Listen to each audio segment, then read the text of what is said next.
Hi, everyone. Welcome. We're going to start in a couple of minutes. There is still people coming in. There is, in theory, 42 people registered, but I don't know if everybody's going to make it today. I know in Europe, we are at the start of vacation. And we will see. But let's give it another minute or so. In the meantime, I want to remind people that if you haven't yet there is an actual form. There is actually a survey. 1, 2, 3. 1, 2, 3. Can everybody hear me? Okay. That if you haven't done it so yet, please fill in this survey. You don't have to do it right this moment, but you can please do it at some point. We're trying to figure out what kind of, some of you that were already at the initial meeting have already filled it up. So if you already filled it up, please don't, obviously it's the same as before. But if you're new, please fill it in so that we can start, have an idea who is attending and what the needs are for everybody. Judith, let me know when you want to start. Maybe let's wait until another minute and then we can start.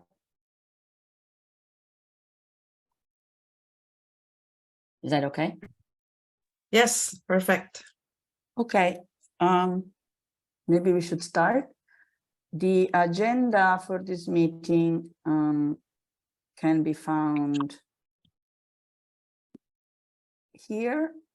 Maybe it's in the chat already, and if you've just joined us, I can pop it in again.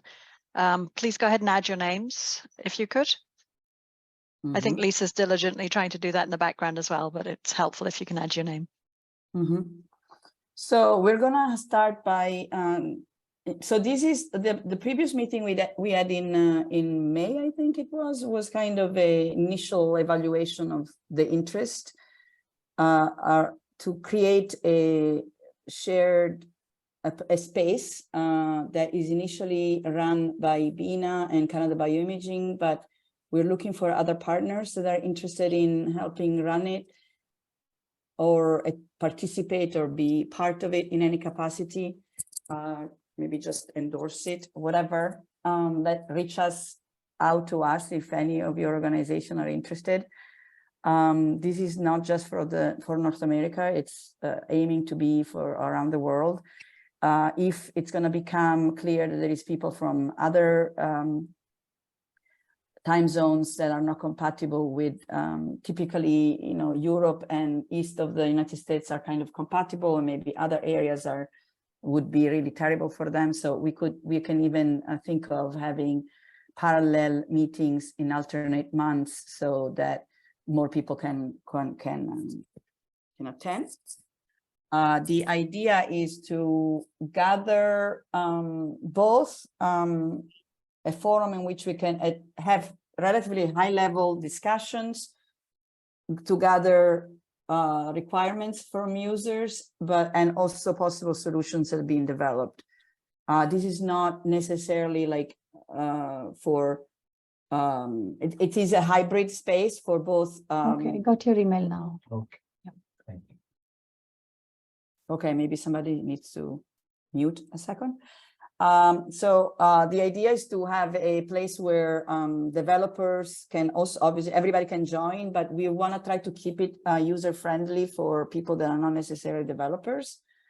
And this could be a spin-off place where more technical discussion, you know, down, you know, like nitty-gritty, you know, under the hood discussion can then start.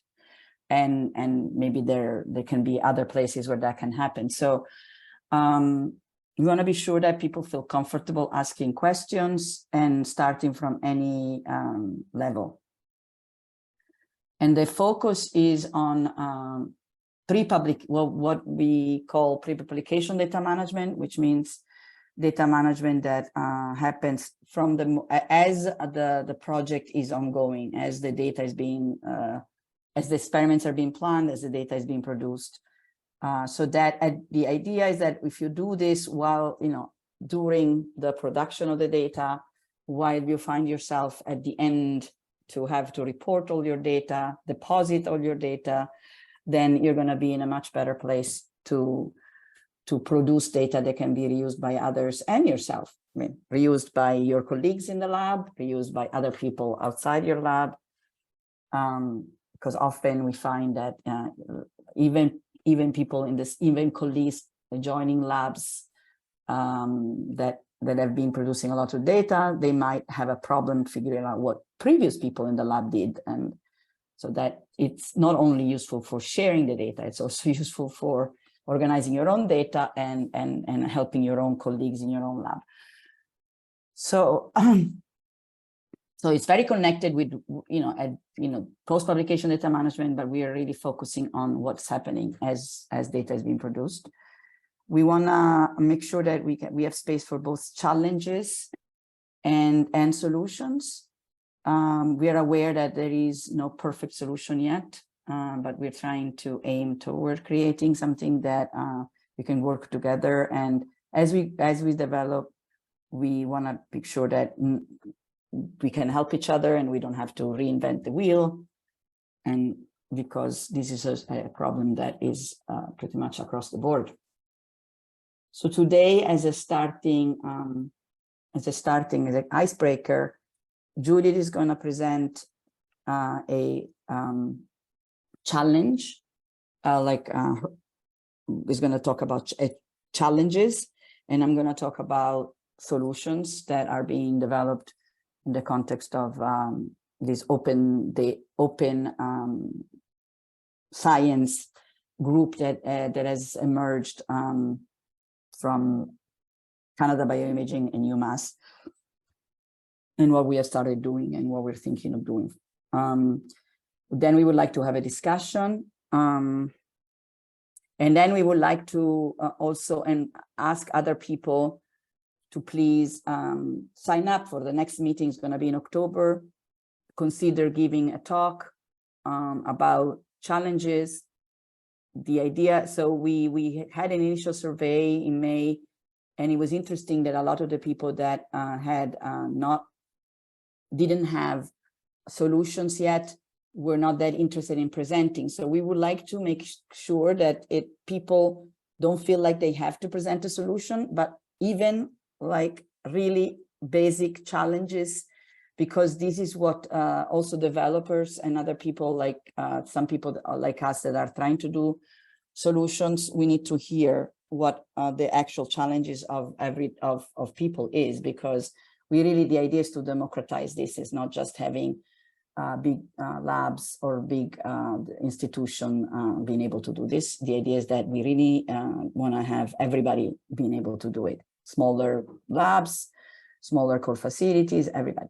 Okay. So I don't know if, so we had the idea of going around the room and introducing ourselves, but we are 20 people. So I don't know if that's going to be feasible at this point. Maybe one thing would be if you can please fill in the form, the survey, if you haven't done it yet.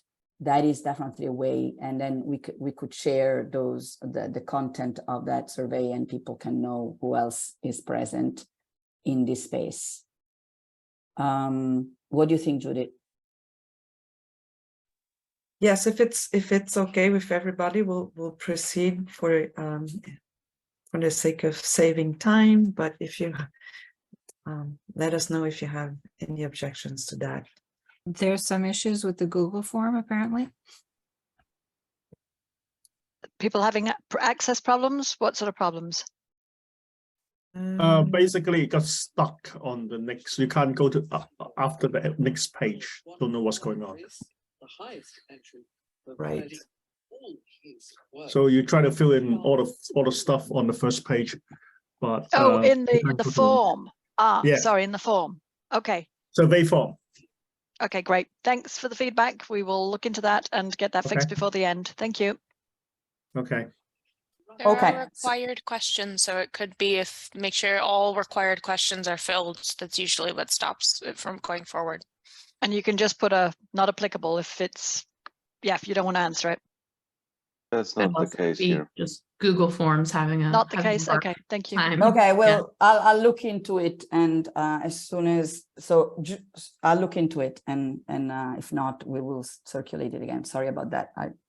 I wonder if by a quick means of introduction, everyone could just type a quick note in the chat, and then I can record that.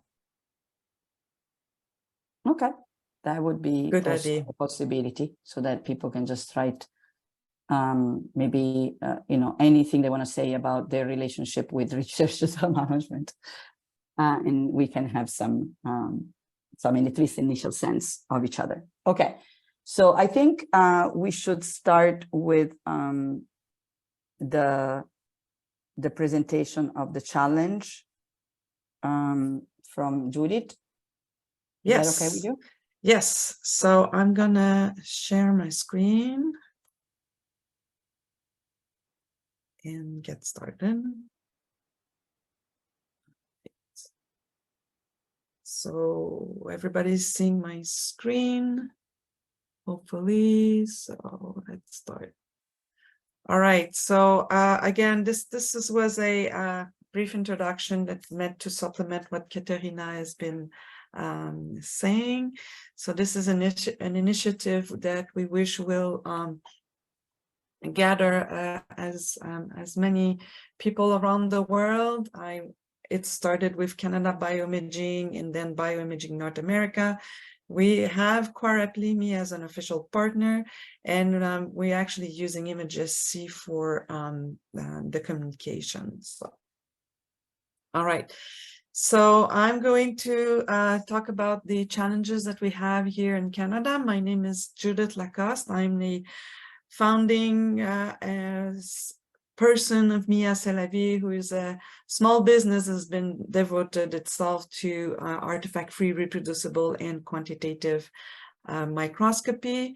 And I work in close collaboration with Bina, Quarep, McGill University and Canada Bioimaging have been hiring us for this particular project, which was funded by the Montreal Neuro, who is a open science institution here in Montreal. Now, because I'm based in Canada, I want to make a quick land acknowledgement. So I respectfully recognize and acknowledge the relationship that the First Nations, Inuit, and Métis people across Canada have with the land that all Canadians live on and enjoy. I recognize human rights of people who have suffered from systemic racism and discrimination in Canada, and I seek to provide a welcoming, engaging, and safe community for everyone. So what the situation we have in Canada is that we now have a data management and sharing policy that is implemented by the three main funding agencies of Canada. That's CIHR, NSERC, and SHERC. And this policy asks that each institution performing research in Canada needs to come up with a research data management strategy. Each funding, each research project that receives funding needs to provide a data management plan upon applications of various funding from these main research funding agencies here in Canada. And grant recipients are required to deposit into a digital repository all the digital research data, metadata, and code that directly support the research conclusions in journal publications and in preprint that arise from supported research. Now, the caveat to this is that no new research, no new resource for funding institutions and laboratories were made available. And as you know, this this brings a lot of effort, time, and money becomes necessary to achieve and be compliant with these policies. So the situation, what we have here in Canada is that we have a cloud-based Omero instance that was installed by Steve Ogg, who is part of the Canada Bioimaging Initiative. And here at this point, I want to just mention that Steve is a life scientist. He's, I don't think, a trained computer or IT expert, but with the assistance of all sorts of resources that were made available in Canada, here's a demonstration that a highly motivated biologist can successfully install a cloud-based instance. So our instance here in Canada for Omero lives in a well-organized structure named the Digital Research Alliance of Canada. And I want to provide you a bit of a background to this. So the Alliance is essentially a group of data centers spread across Canada. And these data centers are connected with high-speed infinity band connections. And essentially, the infrastructure is free to all Canadian scientists. So the Alliance oversees all this organization. The Omero instance that Steve installed lives as a virtual machine in a data center on the west coast of the country.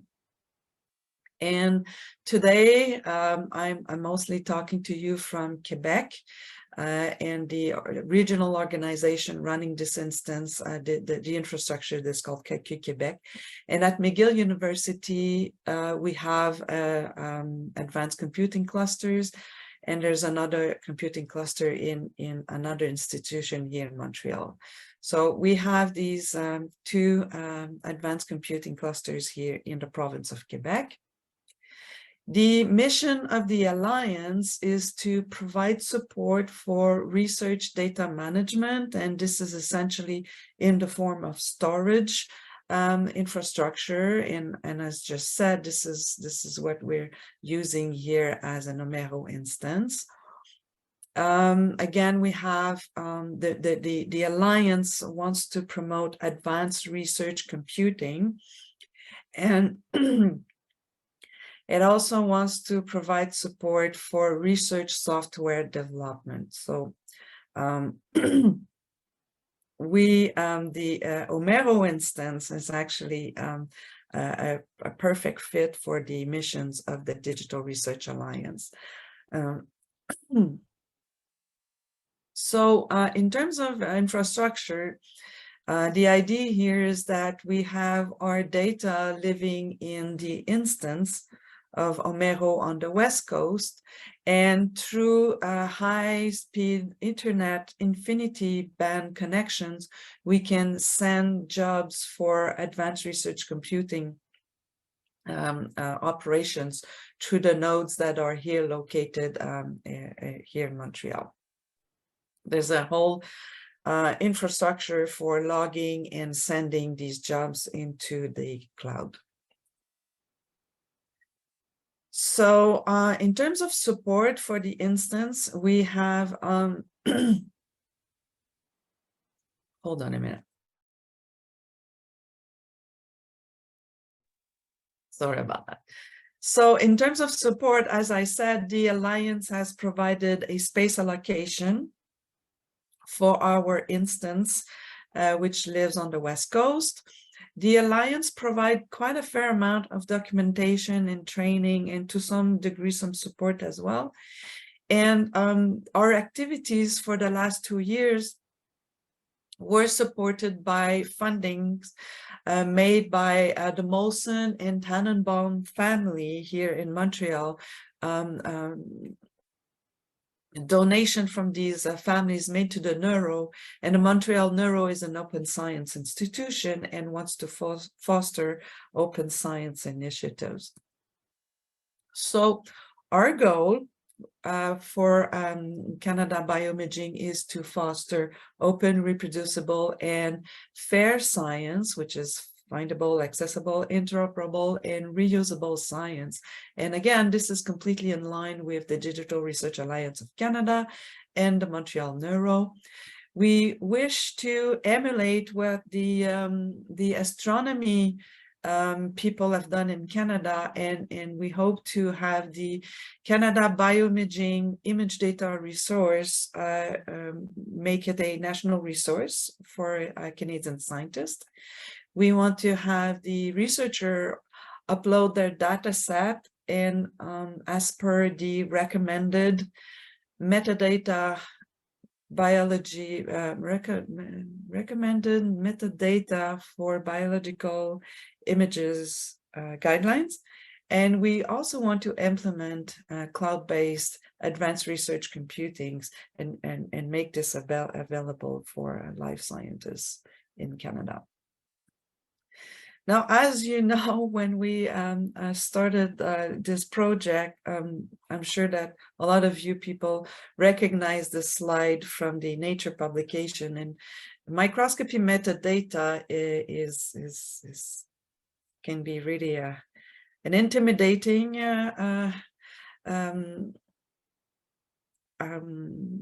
area. When we do microscopy and want to have proper microscopy metadata, there are essentially three general categories that we are talking about. There's experimental design and sample preparation metadata. There is all metadata that comes from instrument hardware, configuration settings, and quality control measurements that pertains to the instrument themselves. And there's also image processing and data analysis that we need to document if we want to have reproducible images. So our challenges are to foster open, reproducible, and fair sciences. But we want to the first challenge is to convince researchers to get their data uploaded into the cloud, the Omero Canada Bioimaging cloud instance that we have here. And in order to assist them and encourage them to do that, we wanted to automate the upload process. And that's not just the data, but also the metadata. And if we manage to achieve that, then we'll be in a better position to have them use the advanced research computing solutions that are made available to them here in Canada. So automating the process for upload of data is one thing, but automating the process for properly annotated data set, this was yet another big challenge that we faced. And we were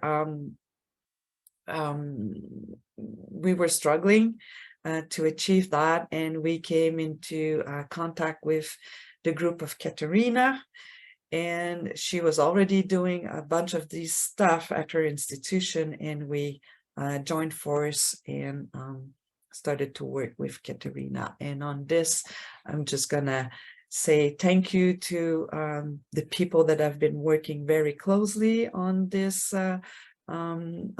project. Steve prepared the first grant for the Digital Research Alliance, along with Claire Brown and Thomas Stroh. And then when we got funding at the Neuro, Thomas is actually affiliated with the Montreal Neuro, the funding made it possible to hire Alice and myself. And we also had a lot of help from Claire's lab, Joel in particular, and we've been working very closely with Katerina and Alex. So I'm gonna end here and pass the baton to Katerina. Thank you, Judith. Are there any questions at this stage, or should we keep it for the, I mean, if anybody has reactions right now, it's I think it would be good. Otherwise, we can wait until later. I don't know. So Christian. So thank you, Judith, for this introduction. I was wondering, since you have a centralized Omero instance, I've seen many discussions, for example, in Germany, in Helmholtz about this. And one objection that often comes is that, first of all, people are hesitant to give their data, so to say, out of their premises, out of hand. And second, you want to work with the data as hot data in Omero. And at the moment, if you don't have, so to say, also the analysis infrastructure at the same place where the Omero instance lives, so that you can do everything remote, the transfer of data back and forth is not only limited by the network rates, but also just by the file sizes and what can be really large in bioimaging. Can you tell us something about this part of the discussion and how you would try to solve these things? Yes, so I'm going to start with the file data transfer. So essentially, what the Alliance said, they said, look, get organized, start using it, and when we have real measurements of speed, we can transfer the instance to possibly in the province of Quebec or Ontario, where the majority of the data resources is living. So they're open to discuss these issues with us. We still need to, we didn't get close it. We didn't push the system enough so far to make decision about where the data will reside in the long term to maximize the efficiency of data transfer. Secondly, the Alliance used the Globus system for data transfer. And what they told us is that all around the world, people are using the system to upload data, analyze data, and so on. And it's working for the astronomy people. The astronomy data center, I believe, does live on the West Coast. And they have a lot of people around the world that are using their data set, and they have well and richly annotated and well curated data set, and people are reusing data sets intensively in that space. So this is still work in progress, and we are aware of these challenges. Secondly, in terms of security, the Alliance is very, very serious about security. So if they even want to promote patient information, so they're really serious about data management, even with patient-sensitive information. So when we get there, we feel confident that we will be able to reassure people for security. The current instance of Canada Bioimaging is backed up, by the way. So when we had this presentation at AIMM for on cybersecurity, that was one of the first things that got me really nervous. And I was able to confirm that the instance is backed up as well. So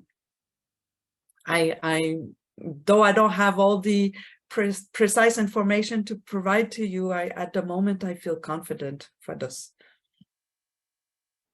Thank you. You're welcome. Yeah, I think we are, as we get there, so this is kind of it is a national resource, but it's not like it is really still very much a pilot. So it is a potential national resource. It is available, but a lot of the things are being worked out. But we feel, I mean, I'm not in Canada, but talking with Judith, and we have met people from the Alliance, that they have all the ducks lined up in a row if we get there to be able to actually prove that this thing is going to be used by people, which is where we have been concentrating to make sure that people are interested in using it. So I'm going to start sharing my screen, and I will skip, I mean, I will try to get as quickly as possible to the nitty-gritty, but anyway, this is, I really like the graphics that Vanessa did, so I want to showcase it again, and all of these different aspects that we want to capture. And we're not going to talk about the why, if we assume that you guys are all interested, know why it is important. So we're going to quickly talk about what information needs to be captured and how we're going to do it. And again, talking about the capture of the entire life cycle as data is being produced, so that we can be ready to do post-publication data management to fulfill the requirements that are popping up in different countries. So the idea of doing something that is pre-publication, so that you're then ready for post-publication. And this new research data management and sharing policy that was issued by the NIH is definitely looming large in what everything we're trying to do. And actually, it seems like it's, for now, at least I've noticed that it's gonna try. I think it might actually end up helping the people that are interested in doing this to get some interest by the researchers, and therefore hopefully some more funding. So we're talking about, obviously, metadata that needs to be collected, and Judith already showed you that there are all these different types of image metadata: experimental, microscopy, and analysis. We are concentrating here on things that are available upon by the time the data is produced. So we're obviously very interested in everything that happens after data is produced and uploaded. But we're now concentrating on the information about the experiment, the sample, and then about the microscopy acquisition or any other kind of acquisition process. Right now, this information is all over the place, and so it's clearly not organized. If you're lucky, you have an electronic notebook, but there are different types. It could, you might be already pre-organized and have it in sheets, or it could be in Word documents, it could be in a notebook. You can have PDF files from the manufacturers, or maybe you have notes from the person that bought the microscope a while ago. And then the analysis is also equally difficult to keep track of. So this all has to be organized so that you can actually find your data. So the idea here is that we're going to use Omero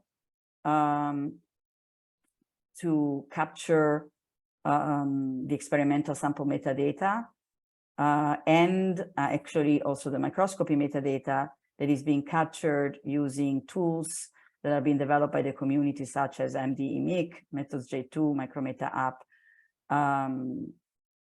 that are implementing microscopy metadata model developed by the community.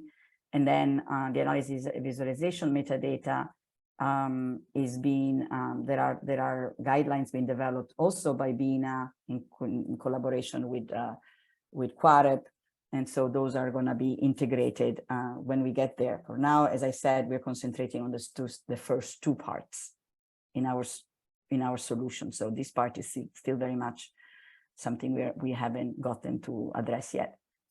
So, and again, as Judith was saying, the idea is that we want to use existing recommendations, and REMBI is what is available, and so that's definitely what we're going to try to adopt. And these are as modules that is organized in modules that describe sample and experiment, image acquisition, and image analysis. So it has all the different areas that we need to address, and so it's definitely a great starting point. The different modules are kind of high level, so the idea is also that we may wanna work together to extend some of these modules, but it is definitely a good starting point. So the idea is to use Excel spreadsheets for capturing experimental and sample metadata, tools such as Micrometa app and Methods J2 and AIMM to capture microscopy metadata. And then under construction is what we're going to do for analysis and visualization metadata. So starting from experimental metadata, we have images and something happened before, you know, this image was produced, and there is definitely some information that is needed to understand this information, this image. And, you know, before we even analyze it, we have information here. So we have information that has to do with the sample and the acquisition. Right now about the sample and what was done to the sample before it was put on the microscope, in order for it to be imaged, can be captured in, you know, and is what we're talking about now. So how can we capture that? You know, we definitely, obviously you can capture it using file names. That is something that often users like, because it immediately allows you to see what is going on there. And we are, so, I mean, what is the file, instead of just having a number and not knowing what's in there. It's definitely a good thing to have some information in the file name. So it is definitely useful for the users. The users like to do this.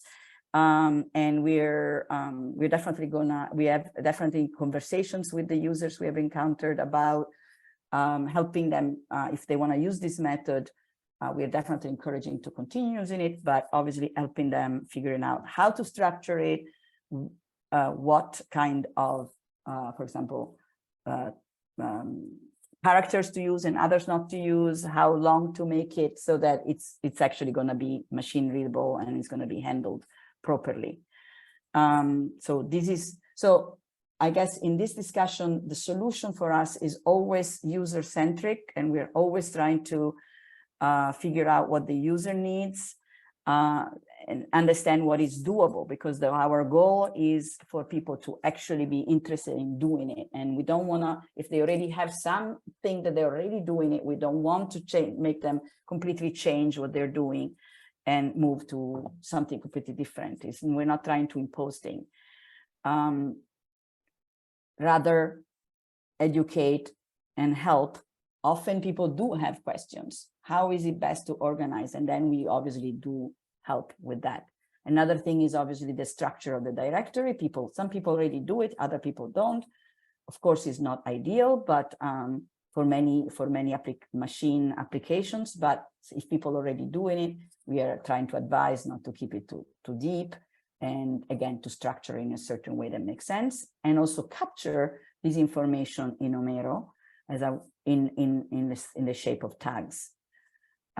In the form of what Omero calls tags. So this thing can be captured, and actually the images can be labeled using these tags. And then finally, the bulk of the information we are encouraging people to use spreadsheets, and in particular key value pairs that are in spreadsheets. So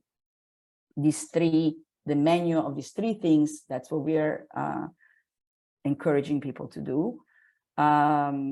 We have started developing. So the idea is to have, what we would like to do is create templates for different types of experiments, use these templates with the new user when we go to the user and ask them what kind of experiments they have and what kind of needs they have for management. We want to try to keep some aspects common and other parts custom. I mean, we can use pieces that we had already produced for previous users, so we don't start from scratch every time. There is, and the idea, but still we are, we don't have infinite number of users. So for now it has been really used. I mean, it has actually been working. So we haven't had to redo completely anything from scratch. We have been able to, we developed this and we can reuse it again and then adapt a few things. So even the production of these templates has been easier as we go along. It's not like we have to start from scratch every time. Obviously, this template can be used for any, in any implementation. It can be in a database, in an Airtable, anything. But I think it's important that it would be nice if we could come together in what kind of information are being captured. And the more of us can be together, figuring out my user is wanting this, my user wanting that, then we can exchange this information and get to something that is more and more usable and user-friendly, but at the same time shared by many people. So not every people don't come up with completely new things, a new way of capturing this information. The implementation, we have decided to use spreadsheets because people have actually told us that they prefer to use spreadsheets because they're very familiar with it. And they're also concerned that with a spreadsheet they can always keep and they're concerned that if we develop some very sophisticated capture interfaces, they may not, then they may not be maintained. I mean, obviously these are all big discussions that we can have, but for now people have been really happy with using spreadsheets, but obviously this is something that different people may have different needs. So I think I need to finish. So I'm just going to quickly skip. So the idea is that we are also planning to capture the microscopy metadata using Micrometa app and producing JSON files that will be imported into Omero. And the idea is that once we have the spreadsheets and the JSON files, we have developed a tool that we are now in the course of issuing starting to develop a second version of, that automatically captures all this information together with the images and brings it into Omero, so that all of this stuff is done beforehand. This is captured by the user in a way that is as user-friendly as possible. And then it's all imported automatically every night at the end of the acquisition session. The user can select the things that they want to import, and then they get imported automatically. And the next day they find them automatically in Omero with all the information that they had entered and ready for them to be analyzed and visualized in Omero, figures made in Omero. And then obviously there is a big piece of the analysis that we haven't, as I said, we are very interested in developing, but we haven't really tackled yet. Okay, so that's it for me. I think I'm more or less in time.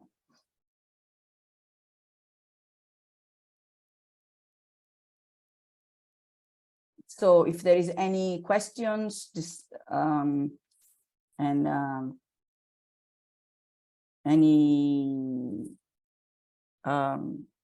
comments, anything, it would be great. One thing that I would like to keep like 5 minutes to discuss is figuring out if this format of presenting a challenge and a solution is people are thinking is useful. The idea is that we would go through like a series of presentation, and then we have an idea what everybody's doing and what everybody's challenges, and then we can start making more discussions and decisions together about how best to move forward. But if we don't have any idea what everybody's doing, it's going to be hard for discussing together and making joint decisions. So that is the idea. So, but we're obviously open to any comments about how we want to run this. If anybody has a comment. Thank you very much, Katerina. And I think I would really like to know first if this format is of interest. So if people could comment on that, that would be really fantastic. Yes, Ken. I've got a question. Although we are the group is about metadata. I'm just wondering about whether the when you do analysis and visualizations, how do you handle the intermediate data sets, and whether you store them, you not store them, and how to record them, etc. I mean, if you use Omero, in theory, you can save it back into Omero, but do you recommend those things, or how does that work? Okay, well, I'm okay. Go ahead, and then I'll reply. I mean, so as I said, so we are in. So there is Omero can do a bunch of different things.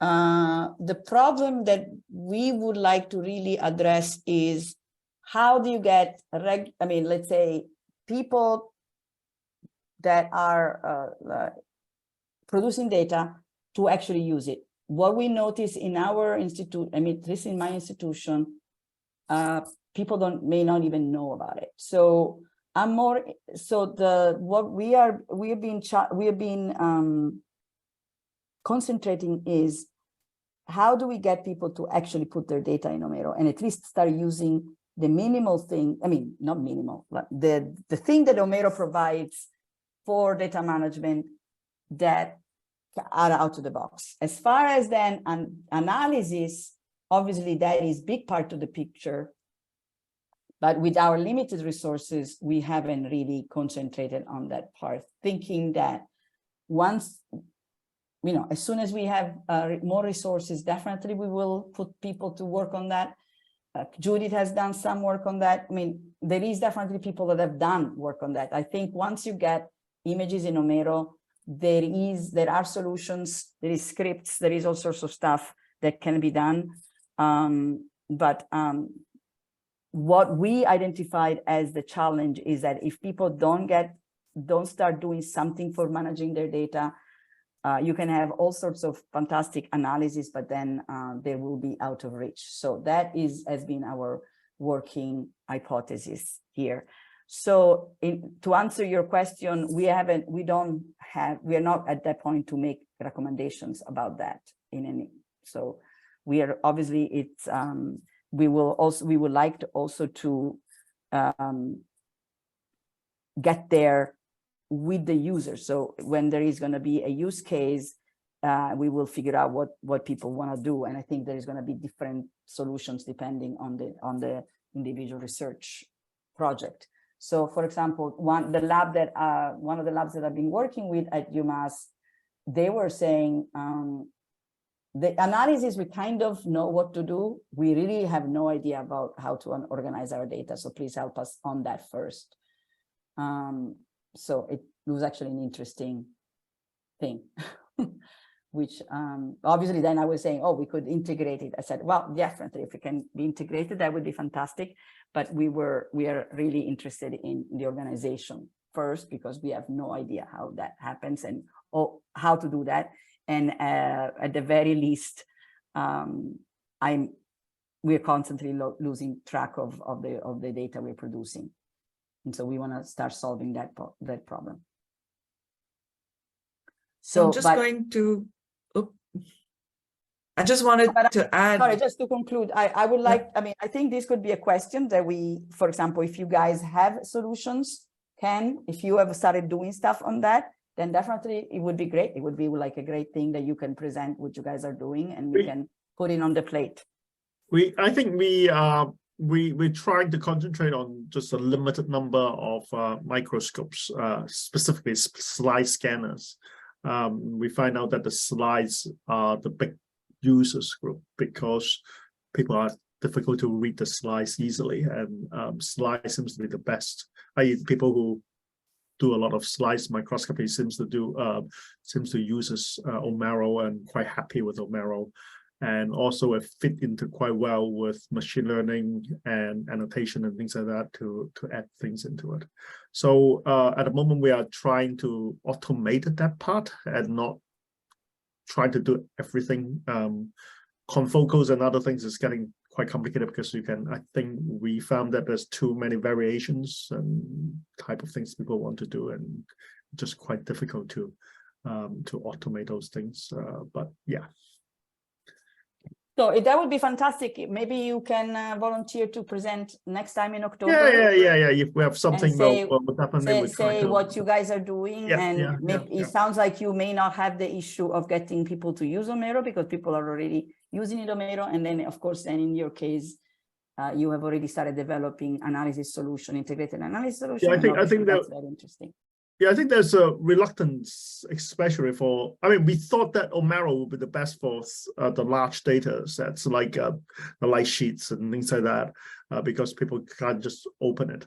But the problem is because it lacks a 3D viewer, and we're trying to find a solution for that, looking at web Noxus and other viewer to compensate on that.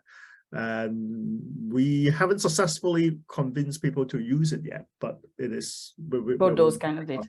Yeah, but for slide, it's actually, it works quite well and things like that, using QPath and things like that. So yeah, great. So it sounds like we have a solution. Well, a solution well, yeah, some sort of solution. Well, I mean, can be partial, can be anything. But I mean, obviously, in every time we present a solution, there is always challenges in that solution. But so I don't know if anybody else has. I mean, if anybody is. I mean, it would be super interesting to hear somebody that has only challenges and not solutions because we really need to address that part. How do we get to people that, for example, single facility managers with limited resources that they want to try to start helping people? What are their issues? That would be really great to, if you want to ask if anybody is willing to and courageous enough to present what their problems are. So we have different. So we know can, and then maybe we can have in the sign up. In the Excel. Sorry, not in the Excel. In the document, the shared document, we can have a sign up there for people to just volunteer for the next meetings. Looking at the people that responded to surveys, we do have people that have said that they're interested in presenting. So, for example, so it would be nice if the people that said yes at that point, for example, could volunteer and sign up to present in the next few times. The idea is, again, to start gathering. So, for example, Ken said that they have, you know, we want to start hearing what people are doing and what people are facing. Any kind of challenges is really part of this discussion. So from people are not interested to I don't have enough time to anything. I think I think there is another I think there's another issues. I think the issues that there's a lot of automation and centralizations that I think all of us want to have, but I think our users actually don't want that. And so we may need to have multiple ways for users to do things instead of you can only do this. I think for a small facility, I'm not so sure, but I think maybe some small facilities, they can implement those kind of more streamlined automated solutions. And I think for example, I was talking about our slide scanner, those type of things, we have a few specific modality that will work well and just have an automation. But to actually cover everything, they have to use this way to get into Omero and things like that. I think that the user seems to doesn't seem to be quite, I mean, how is that, not happy to oblige to do that.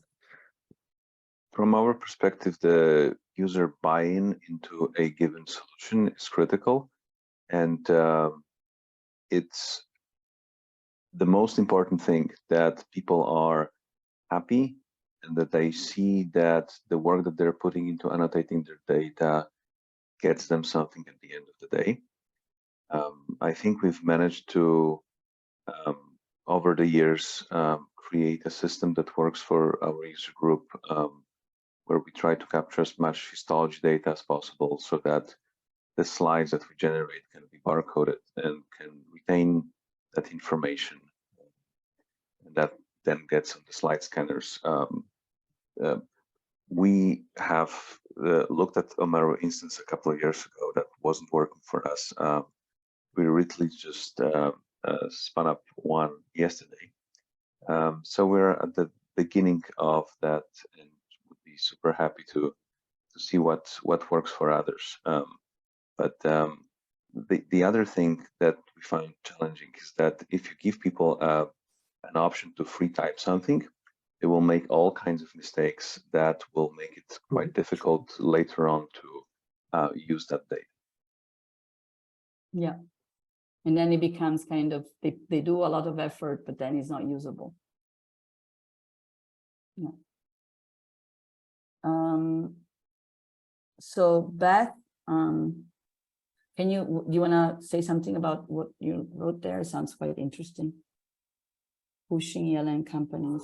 Yeah, I mean, so it's just a like, you know, if in terms of identifying stakeholders we could bring in to sort of help with this, you know, convincing electronic lab notebook companies that this is the way the field is going, that if they add things for, you know, using things like RRIDs, but capturing especially the pieces of metadata we push them to capture in sort of a template or something like that in an ELN, that they could use that as sort of a selling tool and then sell more lab notebooks to convince them it's worth their while, but we get better data out of it. And so it hadn't gotten as far as sort of necessarily identifying one particular place, although I'm forgetting the name. There's someone at Allen Brain who was sort of like, oh yeah, I could talk to like the people who sell us our lab notebooks, but that is one possible stakeholder we could push, because if users are going to have to document their data in an ELN anyway, if we can make metadata annotation as part of a step they're already doing, then hopefully we make it more likely to happen and happen early when they still actually remember the right answers. Absolutely. Yeah, I totally agree. I think one in our training we actually encourage user to use ELN and then to have a link back into Omero, such that they don't need to input again a spreadsheet or whatever for annotation, but to have a link. So then in the future, if our institute standardize on 1 or 2 electronic notebooks, then we can create other, hopefully, software tools to extract those things and to be more searchable. But that, as what you said, I think the ELN is the easiest way, because they need to document it, and instead of a paper notebook, if they use an electronic lab notebook, then we are getting there in some ways. We are getting very close to the end. Hold, I just need to do one thing. I'll be right back. All right. So while Katrina is away, I was just wondering again if you guys think it's a good idea to proceed to a next meeting in 2 months. So this would not be a monthly meeting, but every 2 months. And again, we're not here to. We're here to brainstorm and really try to get both the user perspective as much as possible to help them with their work. I mean, in Canada, we have these data policy management and we need to figure ways of helping our people here in Canada to be compliant to these policies, but that doesn't mean that it's the same for other people in other places. And we would really love it if we could hear from other people and what's their reality and what they need to be doing or not, and how we can work together essentially to come up with a solution that will benefit the entire community in the end. So just to be, since it's time to close, Ken is going to present next time. What about, can I ask also, sorry, I don't know if your first name is, I don't know the first name. I don't know how to pronounce your name, but you said it. It's Z. Z. Okay. Can you also present next time? I mean, this could be hybrid, I guess, challenges and solution. Yeah. Hybrid meeting. So when is the next time? The next time is the first Friday of It would be October the 6th if we go with the every other month. Yeah, we're going to go every other month. So it's going to be so it's October the 6th? Yeah. Is it? Okay. Is that the first Friday of October? I guess so. Yep. Okay. And Z, is that okay with you too? Okay. That's so okay with me. The time zone is not user friendly here, but I can make it. Okay. Should we? Is that okay if we move it to 11? for Is everybody else? earlier or later better then? Yeah. So Later is better. We later are is in better. Pacific time zone here. Okay. So is that a general consensus even with those But in Europe? I see that people in Europe are not too happy about it. No, I mean, I'm okay. I mean, we are only 4 o'clock, so at the moment we are summertime. I think in it's London, easier to do 5 than do 6 in the morning, I would say. yeah. Anyway, I Yes. don't know. Is if we can, I am totally okay to move it to 11. Yeah. Okay. Okay. Good. 11 Sounds o'clock good. it is on October the 6th by the sense of things. Okay. Thank you so much. All right. Thank you, everybody. Looking forward to see you in 2 months. Thanks. All Bye-bye. right. Bye. Bye-bye.